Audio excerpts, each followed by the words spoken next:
Thank you, Reverend Rosie. Everybody back? Well, now it's time to introduce our speaker.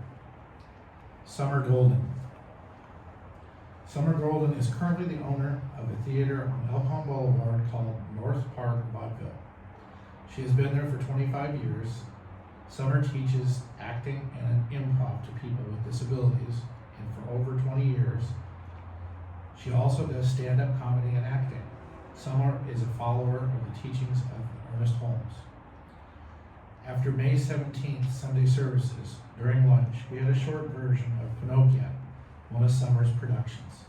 Alicia Stice, Diane Stice, John Hartshorn, Terry, and Chris Audia participated in the entertaining play.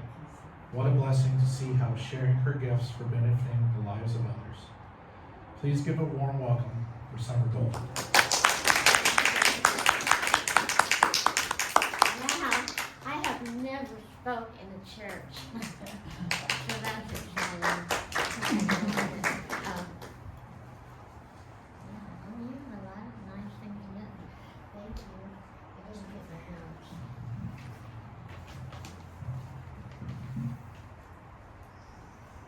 Okay, I'm talking about Ernest Holmes, 1887 to 1960.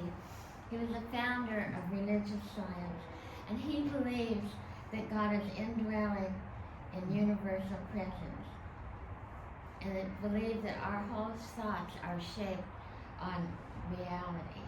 So I'm going to tell you a little bit about how I came to it. It was weird. It was kind of weird. My parents, I was raised in a Methodist church, very strict. We went to summer camp. We went to Wednesday night church.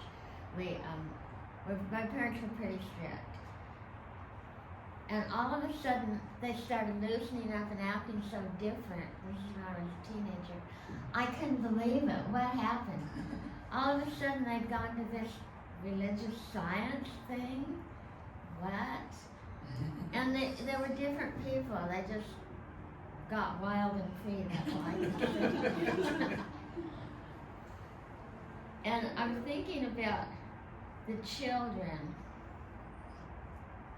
My kids, first of all. I was so curious about this church that I went to it a couple times. And then I noticed my children, I have two kids, they were little then. They would ask for a treatment if anything was bothering them. Or, I never heard of that, but that was what we started doing. They really were serious about it. It was fantastic.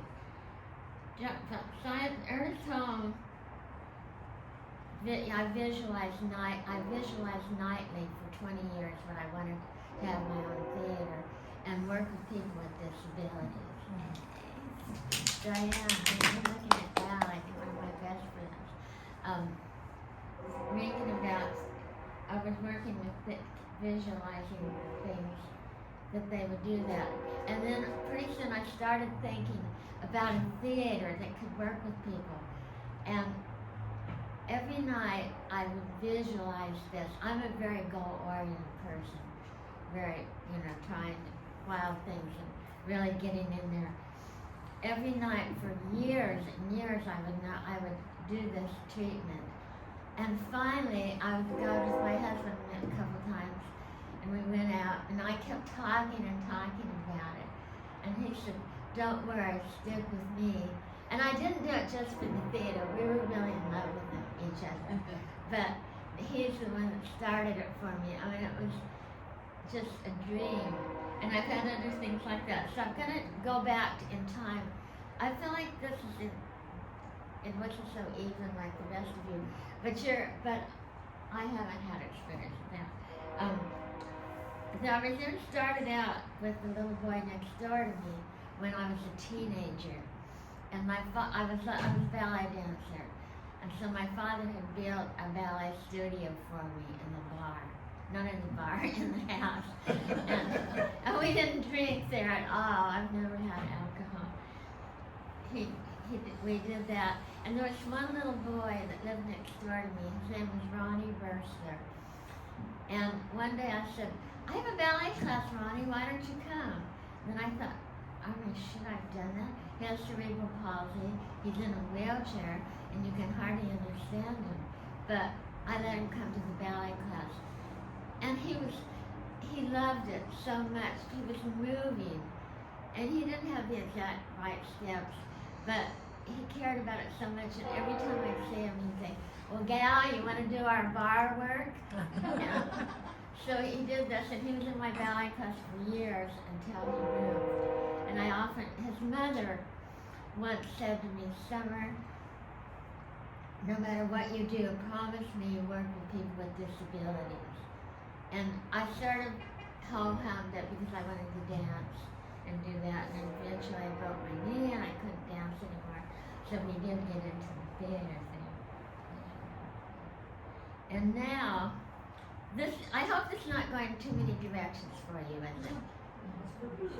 There's a little girl, and now this is like history repeating itself. She's 2.5 years old, and she loves ballet. Every time she sees me, we do turns. So don't tell her, because you know I ordered a tutu for her from Amazon. I can't wait to give it to her. Anyway, we work together. We've done that together, and now. Okay, this is in all different directions. I hope you've learned something about it. Does anybody have any questions? Allie was one of my students. I have a question about the little girl. Oh, her name is Amy, and she'll probably grow up to be a dancer, and when I'm still around, I'll be bragging about her in some church. That was Amy, and I ordered a little, with all different colors. You know what a tutu is? You do? What color is it? Yeah, so anyway, I ordered a tutu for her. I can't wait to give it to her. She's my new protege. Can I ask a question? Of Can course. I ask a question? Yeah, How did you get your name Summer? I thought of it myself. Yeah, I was wondering. I just felt very good with it.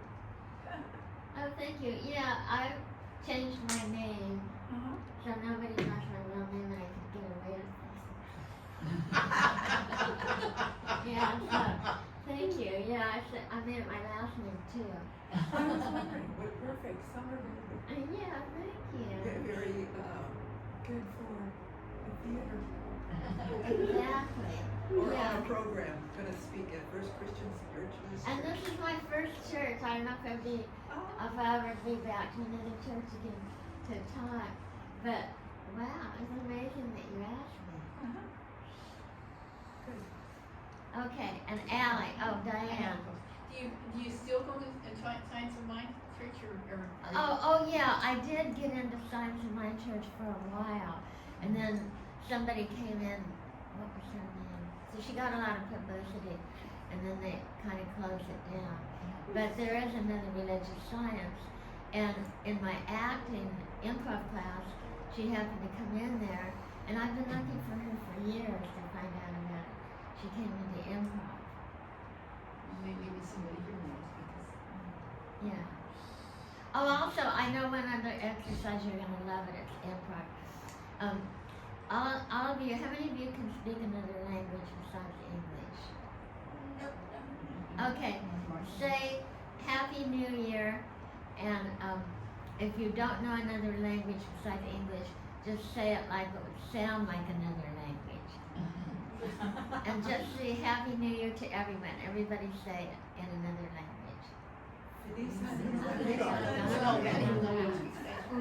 That I just did that in my improv class, and I thought it was so neat. One of them said she was speaking Chinese, so that's how I got the idea, Rachel.